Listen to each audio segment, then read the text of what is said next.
The views and opinions of the hosts and guests are their own and do not necessarily reflect the views of the management and staff of Guardian Radio.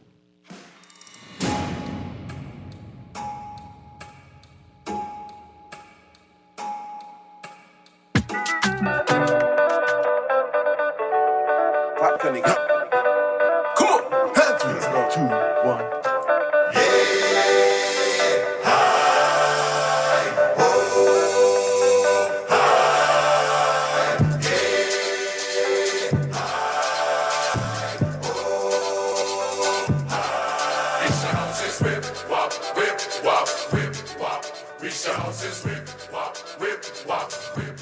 Good yawning this morning and welcome back to Guardian Radio 96.9 FM, your station for fresh news, smart talk all day. On this Thursday, the 27th of February, 2025. You're on the clock with Erin Greene, and let's get it started. I have to start the show with a special shout out to a special cousin, my cousin Free Nash. Some of y'all know her as Free. Some of y'all know her as Nashy Girl. And then some of y'all know her as Little Cuz. Anyway, to my little cousin Free today, on your Earth Day, the day of your solar return, Earth Day shout-outs from your parents, Rakenya and Sakani, your grandparents, Ruby Ward, Kendall Funky Demerit, Christine and H.O. Nash, aunties Kendria Demerit, Alma McIntosh, Garrel Johnson, Arlene Nash Ferguson, and Uncle Gavin Kaya Nash, and the whole family, we say, happy Earth Day, cousin. Also, a quick notice, Women's Day March and Expo 2025 is taking place on Saturday, March 8th. We march from the Eastern Esplanade to the Dundas. That is our normal route for the march. Now, on Sunday, March the 2nd, is the sign making and screen printing day for the International Women's Day March and Expo. That's going to take place at Poinciana Paper Press, Sunday, March the 2nd from noon to 5 p.m. You bring your supplies. Now, you don't need supplies, but if you got them, bring them. And bring some T-shirts so we could print some revolutionary messages for the Equality Bahamas International Women's Day March and Expo 2025 taking place on International Women's Day, Saturday, March 8th. Again, that song we opened the show with is Whip Wap by Julian Believe featuring Shine and Johnny Cake. I think it's producer, it's on the Pirate Rhythm. It's a new rhythm out. I think it's called the Pirate Rhythm. Now, I love it because of the use to build the rhythm. I love those guitars, right? Tell me where you heard those guitars. There's something special about that sample in that rhythm. But go online on all streaming platforms now. Whip Wap by Julian Believe featuring Shine and Johnny Cake. There's lots to talk about in the news today. Here's two stories I had lined up from yesterday, and they are also in today's Nassau Guardian. The first story is PM revenue collections highest ever in first half of fiscal year. That was in yesterday's Guardian. And a follow-up story in yesterday's Guardian, government seeking to borrow $300 million. Stories in today's Nassau Guardian, again, government seeking to borrow $300 million on the front page. $394 million deficit. PM optimistic fiscal targets will be met. And another headline, government reallocates $2 million more for OPM travel. And when I saw these two stories yesterday juxtaposed to one another, I thought, hold on. If the revenue collections are the high of the first half of fiscal year, why is the government seeking to borrow $300 million? The government just signed was it like a loan agreement with the Exim, that's Export-Import Bank, for the development of a trade center in Grand Bahama. So if we're doing so well, like fiscally, then why the government do they need to borrow $300 million more dollars? So we're going to read those articles, and we're going to get to the articles in today's paper. And I got another couple articles I thought would be of interest as well. It's a conversation that's been taking place, I guess, in social media world. The Caribbean's education system. What do declining pass rates reveal? This is an article from the World Bank blog, 21st of January, 2025. On the 17th of February, 2025, there was a regional meeting hosted by the World Bank, Education Transformation, addressing the learning and skills crisis in the Caribbean, and an article by Org, responding to what was said, study or report that this conversation about education in the Caribbean emanated from. That's an interesting discussion. I wanted to touch on that as well, because that links to the conversation about re-engaging retirees and the suggestion that a declining birth rate combined with educational shortfalls have created an environment where this government finds itself re-engaging retired civil servants. So I wanted to throw that in there for people who are interested. And then just before we get into this discussion about money, my long-lost brother, C.A. Nuri, has joined the discussion. Good morning, Mr. Nuri. Good morning, Erin. How you doing this morning, man? Good, thank you. I wasn't going to read this story unless you were here with me, but I want to just put this story on the record. My good HHT cousin. This is a story from the 17th of February, earlier in the month. Mm-hmm. Search underway for Ackland's man. Mm. Another individual has gone, quote unquote, missing in Ackland's. Now, mind you, article is from the 17th of February, but I haven't seen a follow-up article saying that the individual has been located. Right? 6 days after a man on Ackland's contacted the police for help, reportedly got lost in bushes, authorities have not located the individual. Chief Superintendent Sharia King said, the man, identified by his daughter as James McKinney, 60, went into bushes looking for cascarilla bark.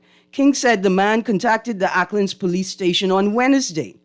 Quote, officers contacted the individual again via cell phone to ascertain his location and subsequently went looking for him with negative results, King said. Quote, a search party was assembled to continue the search efforts using drone technology. Officers, along with local volunteers, continued strategic searches for several days with negative results. Search parties inclusive of the K-9 units, that's RBPF and Bahamas Department of Correctional Services, RBDF officers and operators from the RBPF drone unit, and the U.S. Coast Guard. That raised a couple of questions, and of course, a massive concern, right? First things first, people still going missing in the bush. Like we understand the dynamics that could result in something as simple as your boat hits a rough wave, you get knocked into the water, you hit your head on the side of the boat, you could be rendered unconscious, no one alerted to the situation, there's no assistance, right? But how is it that 2025 that people are still going missing on land? Well, in Acklands, everything looks the same. But we can understand the culture. They go in the bush more likely to look for cascarilla bark. Yeah, that's what the article indicated, yeah. Cascarilla bark. And so you have to go more likely midway, right? And deep in the bush, to the middle of the island. And coming back, everything looks the same, especially if it started getting dark. You don't know if you turn left or you turn right, right? And if you turn left when you should have turned right, you get further lost, and then everything get confusing, and you have to wait till people come and look for you. So here's the next question. So I get that, right? The dynamics of life, not just on an outer island, a far-flung outer island, and then the specific cultural dynamics on that particular island, Acklands. When you even devise strategies to prevent this, right? Something as simple as erecting massive landmarks, so towers that people could use with numbers on it, right? So, hey, I'm looking up, and I could see tower so-and-so to my left, and I could see tower so-and-so to my right. So we could triangulate and get a better sense of where people could be. It's a good initiative for local government. I mean, is it time to sort of cut into the cultural practice and begin to delineate paths? Clearly marked paths. You don't have to stay on the path, but the path is available to orient yourself with different colored ropes. So you know when you see a particular color rope that you are in a particular area, you could know that with certainty. The population think that they can self-guide themselves. They've been doing it all their lives, you know. We have a number of tourists also who visit who think, man, that's only down the road. I could make it in and out. But I like the idea. But I think it takes local government or a private enterprise there to say, hey, let me take initiative with that. Like I just sort of my cousins in Bimini who don't like people talking about their business at all. None of it. None of the time. Ever. Don't talk about it. Has this reached a level of national importance?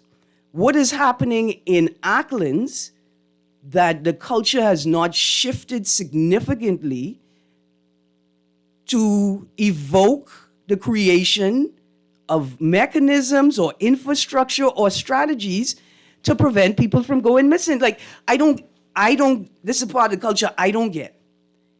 What you mean people just gone missing and you stop looking? Again, there's a difference between inland and on water disappearances, right? But what does it mean culturally that on small islands, we just give up looking for people? Yeah. I thought it was of import, but I also wanted to talk about it with someone who is familiar with Acklands and Acklands culture. Here's a couple of texts. A text says, R.I.P. Arthur P. Wilson.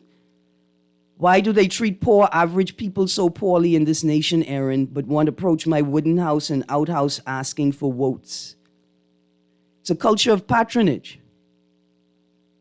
And unfortunately, we have generations of politicians who cannot imagine beyond what sits in front of them. They can't imagine that they have the power to change the system, so they just replicate, they just repeat, they just parrot what it is they saw people doing before them without any real questions as to why did they do it and why are we still doing it now. Here's another text. If I don't like this juju slander, sir. If they come out with a juju rhythm, we dance into it. Another text, if he went in the bush with a mango, said if he went in the bush with a mango, you will not find him. He does not want to be found. See, text us sometimes. It is be those little kernels, right? Is it don't want to be found? Is there a subculture that we are not aware of? Anyway, thank you for that texter here. And we got to appreciate there's a number of holes that people can fall in and never be heard about again. Stick a pin right there. I text I coming to you. Stick a pin right there. There are a number of holes that people could fall in and not be found. Mm-hmm. Here's my thing. With all of the issues arising with family and generational property, say on that island and other similar islands, right? Why is it that we haven't taken to mapping these islands properly? if only for the public safety issue to ensure that we prevent the unnecessary loss of life or disappearance of people. Why that struck me, Mr. Nuri, is there's another conversation taking place. A local actor, practitioner, has written, why is it that the government would contract with Google, I think it's Google Earth or Google Street View, to map the Commonwealth of the Bahamas? This individual is saying that they actually do the same thing and have been working in collaboration or partnership with Google, mapping Bahamian streets, right? And so, I want to say to that practitioner, I am not discounting your expertise or the work that you have been doing. But if the government go left, take Minist's advice, go right, and start mapping family islands. Right? Let's start that. And perhaps Google will contact them to do part of the job. I mean, if we reach the point where the revenue generated locally is not sufficient to pay for the actual work, then we go to Google. But I'm thinking of a mechanism that allows him, Bahamian, us, to own the data. You know what I'm saying? I'm not sure how the ownership of the data is treated in this collaboration or partnership with Google. But I'm just thinking, let's find some money, Bahamians, to fund a project of mapping out the family islands. And if for public safety reasons, so we could prevent unnecessary disappearances and loss of life. Here's a text, wait, I did not know the police had the man on a cell phone. Maybe I watched too much movies, but they had the man on a phone and couldn't triangulate his location. But shot spotter alerting police to shootings in densely populated Bain Town. And see, then the question is another part about culture. If I make contact with the police, I can tell the police, I ain't moving. I staying in this spot because y'all know where this spot is if you have connected with me. Is it that we think that our bush navigation skills are far better than they are? And sometimes, we are the problem. Anyway, thank you. Texas said, if we map out the land properly, someone will thief the property properly. I mean, Texas, that's not. First of all, I think lots of people think that way. Second of all, I don't think it's unreasonable for lots of people to think that way. Yeah. That's it. Thank you, Mr. Nuri. I wanted to, for about almost 2 weeks now, I wanted to touch. Okay, government seeking to borrow $300 million. PM revenue collections highest ever in first half of fiscal year. Just reading the headlines, I thought, well, is this a conflict, right? Could both of these two things be, obviously both of the two things are true, but the question is, how can the two things exist at the same time? So let's start with PM revenue collections highest ever in first half of fiscal year. Yesterday's Nassau Guardian. Revenue collections are estimated at $1.4 billion for the first 6 months of the fiscal year. According to Prime Minister Philip Davis, who confirmed today that the figure is the highest revenue level, the highest revenue level the Bahamas has ever experienced for that period. Davis made the revelation during his mid-year budget communication in the House of Assembly. He said the $1.4 billion collected reflects a $138.9 million increase compared to the same period last year. Quote, so far revenue collections have accounted for 40.7% of the annual budget target. He said, quote, when compared to fiscal year 2018-2019, the last normal year before the twin disasters, I want to just stick a pin right there, twin disasters. Total revenue for the first half of the year has grown by 42.4% or 429.3. This was achieved without any appreciable increase in taxes since this administration came into office, close quotes.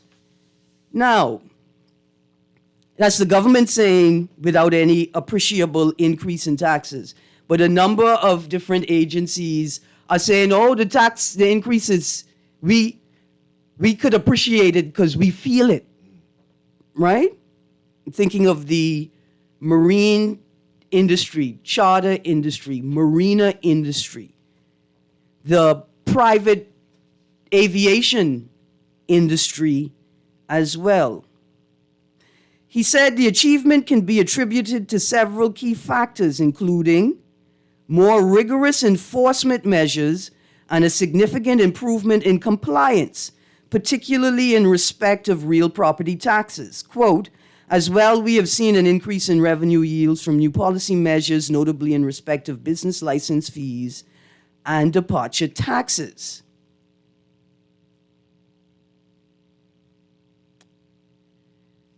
An increase in revenue yields, right, in respect of real property enriched taxes. Nuri, we increased departure taxes, right? Yes. Okay. And so it's not a matter of we are better able to collect, like we're collecting more departure taxes. Because that couldn't be the issue. We expanded The yeah, but there's more revenue coming in, right? Especially regarding the enforcement of property taxes.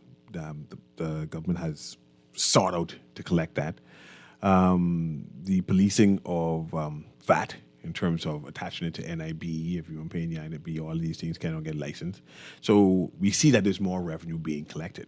Now, some might be voice concern on what that money is being used for. Yeah, separate conversation. Separate We can get to that in a minute. Yeah. I appreciate, Yeah. how you separated it. I would just want to make the distinction. I think there's two things happening. There's better enforcement of revenue collection, Yes. and then there's been an expansion Yes. of the revenue base, right? And continue from the article. On the expenditure front, preliminary total expenditure was $1.8 billion in the first half, which represented an increase of $278.3 million over the previous year. So that means we spent $278.3 million more than we did last year in the same period. He says, quote, to date, total expenditure has represented 50.9% of the annual budget target, which is in line with the budget estimate. He said, that's the Prime Minister. So now I want to ask if what you've taken in has increased by $278.3 million, why you need to go borrow $300 million? Our expenditure increased also. Oh, right, that's what we spend out. I got you. I made that mistake. I confused that with revenue. Caller, producer, let's go to the caller, and then text, I see your question. I won't get there. Good morning, caller. Good morning, Erin. Nice show. Thank you. These fellas, they get all these monies and compound interest and stuff, and then, our great-great-great-grandchildren left to pay these bills and stuff, man. And I mean, the more they borrow, and then, nothing is pumped into the community. I mean, you got the family islands, then you fire, every family island should have a fire engine and ambulance. I mean, I could see them, some of this money they spend and invest in each one of these five, reaches the 5 years, they could say they accomplished something when they sit down in the chair. But I mean, these fellas will just spend this money and then come back, borrow more money, and just, it's ridiculous, man. It is something fascinating. I really appreciate the point you made. Like, we could be spending this money on the family islands. And it leads me to the question what was the rationale of creating a portfolio called Family Island Affairs? If we haven't seen over this term so far a significant policy focus on Family Island. But thank you very much, caller. You're welcome. I mean, absolutely. Did you create this portfolio of Family Island Affairs to focus on Family Island affairs, like to attend to Family Island business? Or did you create this and then locate it? Because remember, Family Island Affairs sat with agriculture and then it sat with public works, right? And I could speculate, surmise a rationale, which was that, remember we had the NIFA, the National Investment Fund, came on, where we were vesting land into funds to be managed to generate revenue. And I thought, okay, so you put Family Island Affairs with agriculture so that you could very easily or effectively manage, right, the inventory of land, just determining what is for agriculture and what could be extracted. But we still don't know what happening with fire trucks in Family Islands. And Carl, I really appreciate your point, but some family islands logistically and technically would require more than one fire truck because of The length and yeah. Okay, so here's a text. Hi, Erin. Twin disasters, question mark, meaning Dorian and COVID. Isn't it convenient they use this, I think they meant term when beneficial to them, but use these same disasters to benefit from the pain and loss of the Bahamian people? They even replayed videos of Dorian damages at their first convention. No, Texter. No, Texter. Don't tell me they did that. That was a while back, though. I'm sure they're not using Dorian and This at the first convention, that would be 2022? 2. They use it 22 and 23. And 2023. Yeah. But they can't use it anymore. For me, it was the language, Texter, that to call them the twin disasters. Let's call it the triple disasters, because y'all keep forgetting to acknowledge the administrative crisis, right? It's a triple disaster. Let's call it Sandy, the perfect storm. Text says, even if it was a fee or a percentage, a GIS mapping sector could be created, but legislation as it currently exists prevents that from happening. A big problem is the GIS Act prevents monetizing of GIS maps. So no one in private sector is motivated to create maps. The map says everything belongs to the government, so only the government benefits.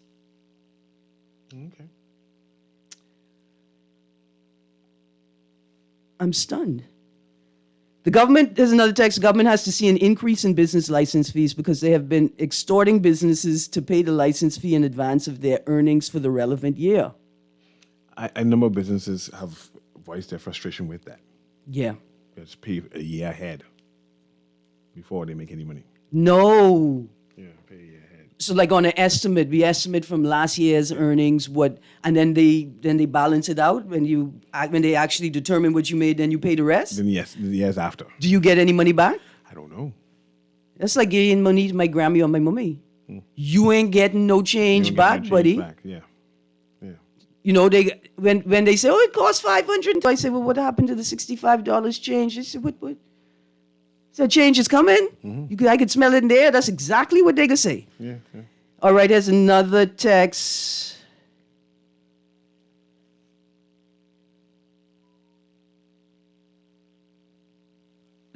No.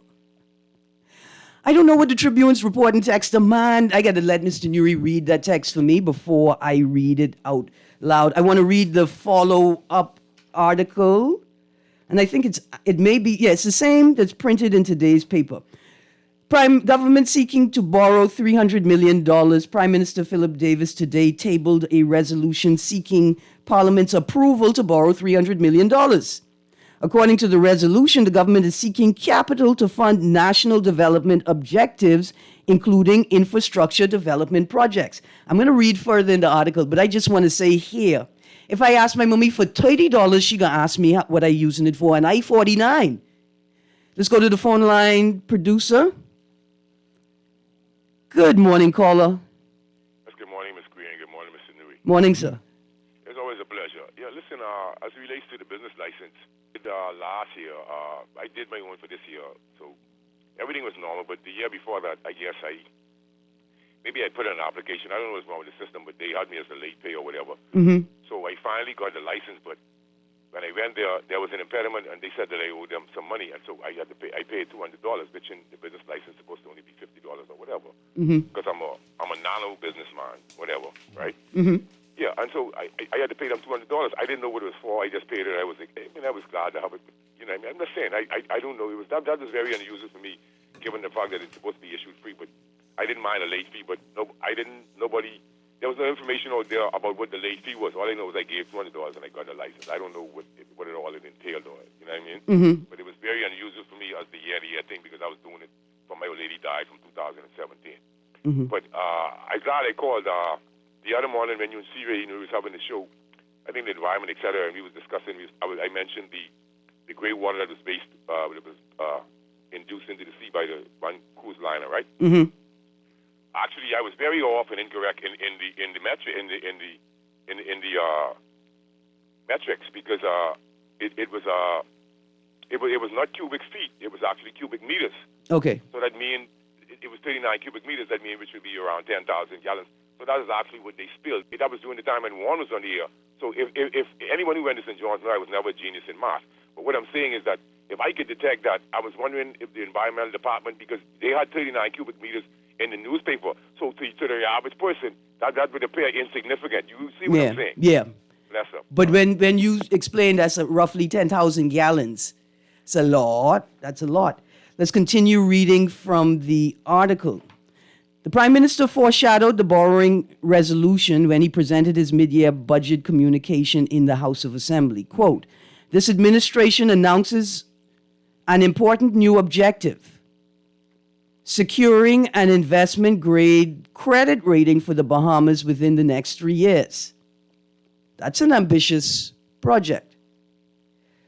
Davis said, quote, to support this goal, we have engaged Fitch Ratings as a third credit rating agency to assess our financial standing alongside Moody's and S&P. Mm-hmm. 3? You need 3? Achieving an investment-grade rating requires a minimum of Baa3 from Moody's, BB, I think, minus, from both S&P and Fitch. Reaching this milestone would affirm the Bahamas' strong credit worthiness and low investment risk, reinforcing our commitment to sound financial management. We intend to implement the necessary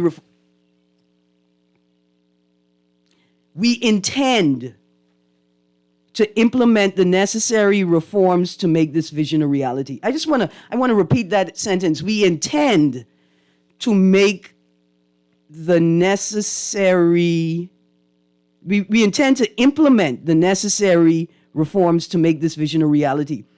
See, I'm 49.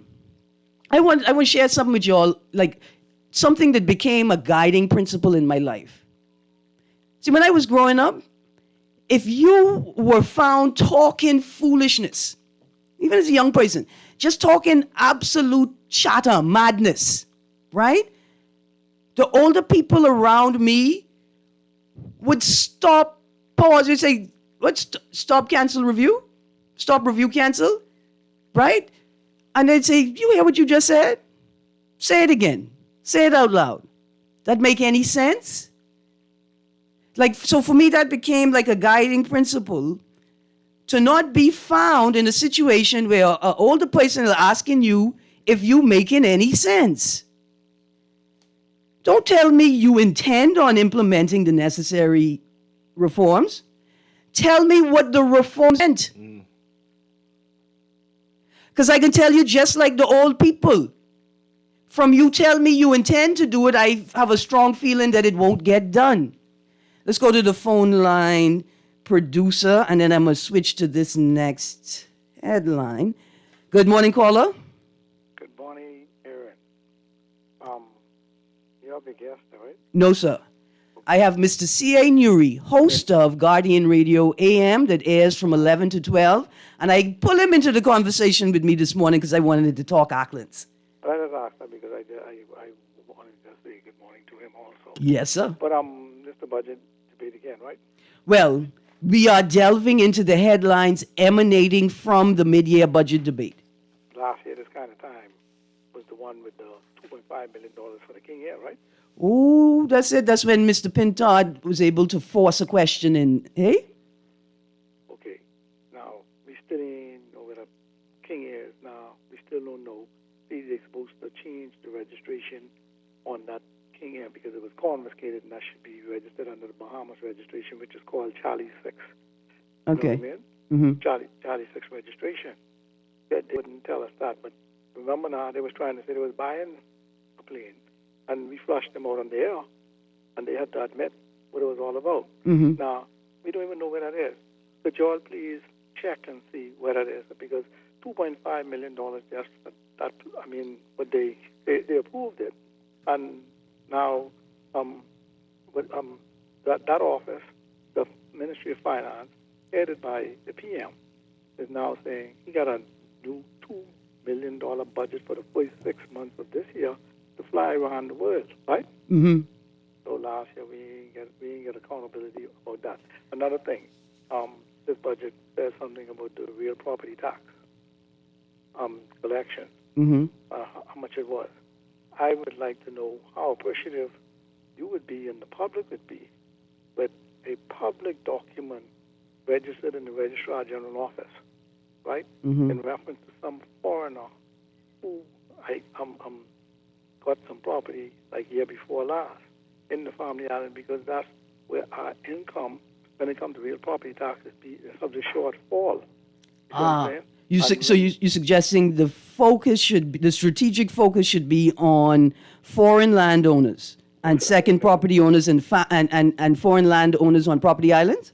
I mean, on family islands? Most of the family islands compared, and in addition to their other assets, what they have here. That's why I learned this years ago when I checked with, it wasn't Inland Revenue, but just the property tax almost over about 12 years ago. And the collection on that is very, very poor. You see what I'm saying? And they have a shortfall. And now, remember, they tabulate real property tax, I think, based on the assessed value of the house, not the appraised value of the house. Okay, what I have here right now, you understand what I'm saying? Volume 14183, page 301. Hold on, you looking at the mid-year budget right now? No, I'm talking about a public registered document out of the Registrar General Office. Okay, I just making the point that because I don't have that document in front of me. No, I want to send it to you all. Okay. You know what that's what it is, the volume 14183, page 301 through 310, and that's the family island. Okay, so look here. Just leave your number with the producer. I just want to touch base with you after the show and make sure I give you the right number to send it to. And I want to talk to your cousin Tio too. Okay. I will do that. Okay. Cool. Yes, sir. All right. Thank you. Producer, if you could grab that number for me, just to make sure I have the correct number. So let me finish reading from this article. Dollars. Quote, another aspect of achieving investment grade is to demonstrate that we can access the international market without credit enhancement and under normal conditions, Davis said. Quote, in this regard, we will be tabling a borrowing resolution at the end of this communication for approval to access the international capital market at an appropriate time. I'd be honest with you, just like how 52 call in and say, look here, I made a mistake on the numbers. I could be honest with y'all. I'm not confident that I understand what it is that I'm reading. And I'm concerned that perhaps a bias may have, there may be a bias there that may lead me in a particular direction, right? Because when you say another aspect of achieving investment grade is to demonstrate that we can access the international market without credit enhancement and under normal conditions, like I don't understand what you telling me to be able to borrow money, I have to show them I could borrow money without anybody's help? How long are they borrowing the money for? But they didn't see that. That's a whole, Nuri, that's a whole, another part of the discussion. Like I said, you don't just tell people you're borrowing $300 million and don't tell them what you're borrowing it for or what the terms of the loan are. But the reason why I asked the question is this government has one more year left. So when you borrow for that term, within that 1 year. Yeah. But if they're borrowing long term, forcing whatever, if there's a possible change in administration to assume whatever bill, right? Right. Some people will question that, saying, no, you don't have the authority to do such. Even though government are continuous. Right? Because see, here's my thing. you use the word long term, the phrase long term, right? I'm thinking if they had an increase in expenditure in this just in one period, $278.3 million, that's short term. That ain't even a whole year. That's an increase in what we thought we were going to spend. We thought, we gave you a number that we thought we were going to spend, but that increased by almost $300 million just in one period. I don't know if long term is what they're thinking. To me, and you paying back $300 million have to be a long. You know how many cookouts we gonna need to pay back $300 million? But in their minds, I just want people to understand that if anybody gets up on any election stage, start campaigning and saying things like, well, who could pay the $300 million back? A sure way to get voted out. We could be broken in debt either way, hey? And before the people say, oh, see, Erin, you are a novice. You don't even understand how money works. You don't understand that there's good debt and there's bad debt. I understand there's good debt and there's bad debt. The question is, how is it that we've incurred all this debt, but y'all don't have Family Island fire trucks? Y'all don't have proper Family Island clinics? Now, mind you, I have no problem with that, no. I just need to know what happened. Like, was there some kind of hurricane fallout? Was there some kind of pandemic happen? Therefore, we need this money. And just understand that the term twin disasters, that's a one-time use. You can never employ that term for anything else. I mean, unless we're talking about the PLP and the F&M, in which case I endorse entirely using the term twin disasters. Mr. Nuri, you got the text line. Any new texts have come in? I want to get to this article. Government reallocates $2 million more for OPM travel. Producer, you tell me, I think maybe it's a good time for a commercial break. Hey, producer? Let me clear my head before I try to figure out why the government reallocated. See, they're not borrowing $2 million. Because the first question is where you take it from. Please tell me y'all didn't take it from the Disabled People Commission. Again. Yeah. I mean, technically it wasn't y'all. The Prime Minister basically was everything that has happened, including memorials at Bahama. I don't know. I don't work for government. I don't know. Caller, hold the line. We're going to a break. The Bear of the Bahamas invites you to Victory Fest 2025. Join us Saturday, March 1st at Smuggler Square for an epic celebration of the 2024 Boxing Day and 2025 New Year's Junkin' winners, the Saxon Superstars. Enjoy music by Playhouse DJs, Lil Giant, DJ Tank, and performing live, Fan Sean and D-Mac. Let's celebrate the 4 straight Junkin' winners, Saxon Superstars. Victory Fest 2025, Saturday, March 1st at Smuggler Square. Hosted by Rika C. Gates open at 8 p.m. Let's celebrate Junkin' culture and the Saxon Superstars. Collect reminds you to drink responsibly, play. Heed the call to action against abuse and violence and for hope and healing. Join Women Walk 2025, Saturday, March 8th at 9 a.m., Clifford Park. Come, walk, pray, wear purple or white. Stand up for a strong, healthy community. A free event, Saturday, March 8th at 9 a.m. It's the lottery of love at Everybody Wins. I love you. Everybody Wins is giving away over $100,000 in cash prizes in the Lottery of Love. I love you. All February long, every $20 spent, you'll receive a raffle ticket. The more you spend, the more chances to win. And you could be among the 30 winners randomly selected on February 28th to win $10, $20, or even $30,000. I love you. It's the Lottery of Love at Everybody Wins. Remember to game responsibly and get ready to win. Bahamas, are you ready? The world is coming to our sand for the 2025 CONCACAF Beach Soccer World Cup qualifiers. March 11 through 16 at the Beach Soccer Stadium next to the Sydney Poitier Bridge. The Junkanoo Beach Boys, top 5 in CONCACAF, taking on Mexico, USA, and El Salvador. Beach party meets world-class soccer, non-stop action, Junkanoo rhythms, great food, and pure vibes. And it's free. Bring your crew, ring your cowbells, beat your drums, no whistles. March 11 through 16, Bahamas Beach Soccer, pure vibes. Love the show? Want to give your support? Become a sponsor today. Call 302-2300 for our rates and packages. That's 302-2300. Become a sponsor on Guardian Radio 96.9 FM. Fresh news, smart talk, all day. For fast most reliable and impactful printing services, look no further. Let Printmasters bring your masterpiece to life. We stand by our quality products that is second to none. Our affordable pricing and friendly, efficient staff makes Printmasters the ultimate choice for all your printing needs. We can deliver any type of printing services, from banners to booklets to business cards. You name it, we can print it. Let Printmasters bring your masterpiece to life. Located in the Nassau Guardian Building, telephone 302-2361.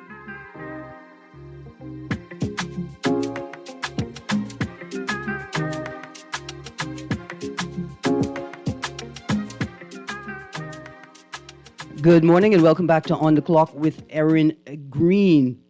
And let's welcome Kalik to the conversation. Kalik, the Bay of the Bahamas, invites you to Victory Fest 2025. Join us for an epic celebration of the 2024 Boxing Day and 2025 New Year's Day Junkanoo winners, the Saxon Superstars. The Junkanoo season may be over, but the celebration is just getting started. Enjoy music by Playhouse DJs, Little Giant and DJ Tank, and performing live, Fanshawn and D-Mac. Let's celebrate the 4 straight Junkanoo winners, Saxons Superstars. Okay, so the texter who sent me the text about that Tribune article, yesterday's article, I just hadn't seen it, texter. I see it now, and I wasn't doubting you in that sense. I still wanted to talk about traffic. I don't know what was happening on the road today. Producer, pull the caller in to the conversation. Let's fill out these last few minutes. Good morning, caller. I'm Erin. I call him back because Sorry, caller. There you go. All right. So, what happened on the road this morning? I just want you all to know that we have not reached the volume of cars on the road. That would mean that it's just the sheer volume of cars that's causing a traffic jam. So the question is, what happened on Shirley Street? What was happening in the northeastern side of the island this morning? Then I heard there were also massive traffic delays in Coral Harbor. And let me ask you all a question. Why when y'all get in the car, y'all act like ain't nobody else on the road? We live in a tourist town. 60% of your population is always working. They're always working. You all get in your car and act like ain't nobody have to go to work because you don't have to go to work. Nobody have to be anywhere before you have to get where you going. It's like y'all don't even understand what traffic is. I know y'all don't understand cars and what's expected of you when you get in the car. I done figured that out. And I don't even want to talk about what's happening with traffic enforcement because it's not. All right. The Davis administration reallocated a little over $2 million in the Office of the Prime Minister's 2024-2025 budget to cover the cost of travel for the first 6 months of the fiscal year. So that's something that happened. The figures show that over $300,000 alone was reallocated for the government's travel to COP29 in Azerbaijan. See, let's talk rationale. Let's talk rationale. You spending all of this money to participate in COP29. The question is, have you spent more money traveling to environmental events than you have spent resourcing and funding the office that's supposed to operate this platform? Well, let's stop right there.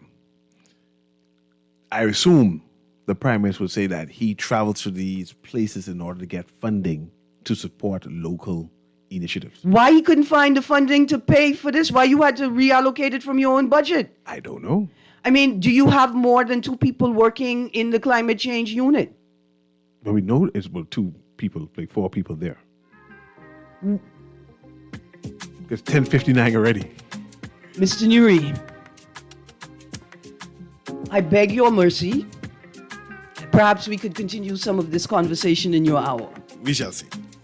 I have even brought food to feed you. I see you brought food. Inside this container is a bevy of juju, sir. Oh.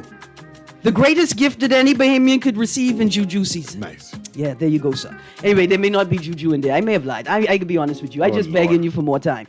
Thank you to my guests and host for today's session, Mr. Nuri from Guardian Radio AM. Thank you to the callers. Thank you to the texter. You know I can look into this story. I hope Mr. Nuri read it, or let me read it. You know, that's my best work, is just reading. One day I'll be in charge of community announcements. You guys stay tuned to Guardian Radio 96.9 FM. Guardian Radio AM with C.A. Nuri is up next.